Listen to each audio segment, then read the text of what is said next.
Managing recovery using Microsoft SQL server. अभी तक हमने जितनी डिस्कशन की है वो एक डीबीएमएस के थ्रू मोस्टली की है, जिसको हम कहते हैं Oracle.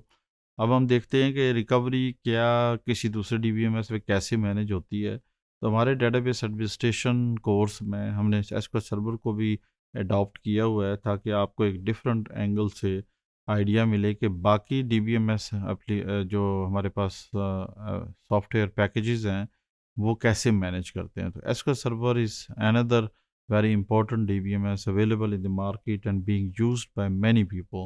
So on that, many organizations are using it. So at least we should know some kind of idea about the recovery options in Microsoft SQL Server. So restore and recovery overview of restore scenarios, steps to restore the database, accelerated database recovery। इसी तरीके से कुछ decision options हम use करेंगे, और इस particular case में हम लिखेंगे ADR, जिसका मतलब है एक्सेलरेटेड डेटाबेस रिकवरी क्या होती है और कैसे मैनेज होती है। View and change recovery model transact SQL के थ्रू हम कैसे मैनेज करेंगे।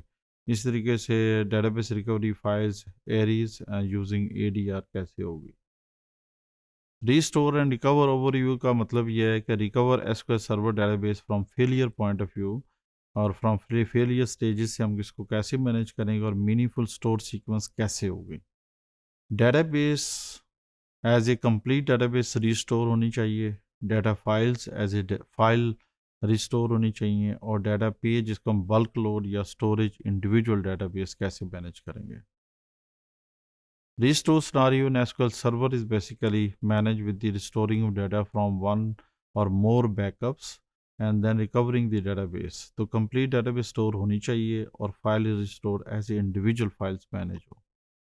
Steps to recover, step to restore the database का मतलब ये है कि create the database and transaction log files if they do not already exist। तो ये हमारे पास availability इनकी transaction files की होनी चाहिए। Copies all the data log and index pages from the backup media of database to the data files। Apply the transaction log in what known as recovery process। तो हम इसको apply करेंगे कि recovery कैसे होती है। हमारे पास ADR है, जिसको हम कहते हैं एक्सेलरेटेड डेटाबेस रिकवरी। इसका मतलब ये है कि presence of long running transactions या redesigning SQL server engine recovery. ADR is a new feature in SQL Server 2019। ADR is available for Azure SQL Managed and Azure Snapshot SQL, so mostly being popular in the latest version। Steps to recover या restore database का मतलब ये है कि creates any missing data files, copies the data file from the backup device. इसका मतलब है कि डेटाबेस इंजन जो है वो ये दो टास्क परफॉर्म करता है, जिसमें डाटा फाइल्स को रिकवर किया जाता है जो कि रिलेटेड हैं, और फिर उनको कॉपीज किया जाता है from the backup. Following types of customers should consider enabled ADR। Customer that have workload with long running transactions, यानी जिनके पास लंबी ट्रांजेक्शन चल रही होती हैं 24 hour 7 days week. Customer have cases where active transaction causing transaction log to grow significantly. तो transactional log जो है वो जहाँ पे ज़्यादा इंक्रीज हो रहे हों, अनकमिटेड डाटा मोस्टली मैनेज हो रहा हो, वहाँ पे ये ट्रांजेक्शन्स नॉर्मली मैनेज होती हैं।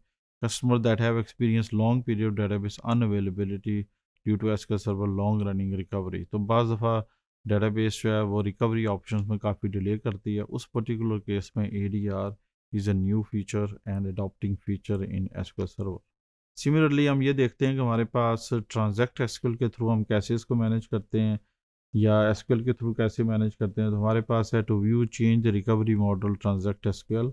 तो हम लोग ये कमांड यूज़ करते हैं, यूज़ मास्टर एज ए सब डेटाबेस। हम कौन सी यूज़ कर रहे हैं वो इन्फॉर्मेशन हमें चेंज कर देंगे, फिर हम ये कहते हैं use database model set recovery full. Similarly SQL के थ्रू हम इसको कैसे मैनेज करेंगे, तो थ्रू SQL हम इसको गो करके हम इस पर्टिकुलर केस को रन करके हम एज ए इसको मैनेज कर सकते हैं, या फिर फ्रॉम स्टैंडर्ड बार से हम न्यू क्वेरी करते हैं और फिर कॉपी और paste following example in the query window में करके फिर इसको हम एग्जीक्यूट का बटन प्रेस करके रन करते हैं। इस इंफॉर्मेशन को डाटा डिक्शनरी सिस डॉट डाटा बेसिस से मैनेज कर सकते हैं और इसकी इंफॉर्मेशन कैप्चर कर सकते हैं bye running this data dictionary view. अब हम देखते हैं कि विदाउट ADR डेटाबेस रिकवरी कैसे मैनेज होती है। विदाउट ADR का मतलब है कि हमारे पास ओल्ड अनकमिटेड ट्रांजैक्शंस रखी हुई हैं यहाँ पे, इसके बाद हमारे पास लास्ट चेक पॉइंट्स है, और लास्ट चेक पॉइंट का मतलब ये है कि इससे पहले की इन्फॉर्मेशन कैसे होंगी। तो हम ये कर रहे हैं कि हम सारी ओल्ड वैल्यू और न्यू वैल्यू को हम एज ए रीडू कर रहे हैं। एनालिसिस हमारा इस लेवल पे है कि हम यहाँ से यहाँ तक किस तरह मैनेज करेंगे, और इसके बाद फिर ये कि सारी अनडू होंगी। तो इस पर्टिकुलर केस में हम ये देखते हैं कि हमें रीडू जो है वो एक्स्ट्रा करना पड़ता है, और ये है विदाउट एडीआर। तो विदाउट एडीआर तो हम अगर एरीज को मैनेज करते हैं तो हमारे पास क्या रिसोर्सेज हैं, तो इस बेसिस पे हम कह सकते हैं कि हमारे पास ये एक शॉर्टफॉल है या ड्रॉबैक है टू मैनेज दीज एक्टिविटीज़।